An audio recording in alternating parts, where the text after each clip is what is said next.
Now in this video, I'm going to show you how you can update your Timiza Loan App. Now by updating your Timiza Loan App, you'll be able to get the latest features that comes with this Timiza Loan App.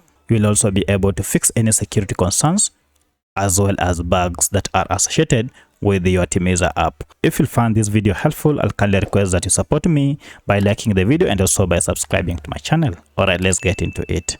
Now for you to be able to update this app, you'll need to access the app either through Google Play Store if you are on Android, or App Store if you are on iPhone. For my case, I'm on Android, and therefore I'll go ahead and look for Timiza app through Google Play Store. To do that, I just go back and look for Google Play Store here and then search for Timiza.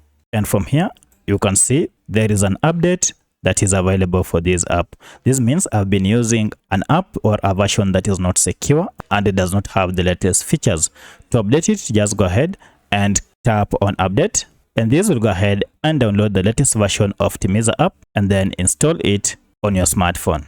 Now once the installation is done, the open button will be active. From here, you can proceed and start using the latest version of Timiza app. So that's how you can update your Timiza app to the latest version. If you have any other question, kindly let me know in the comment section. Otherwise, thanks for watching and let's meet in the next video.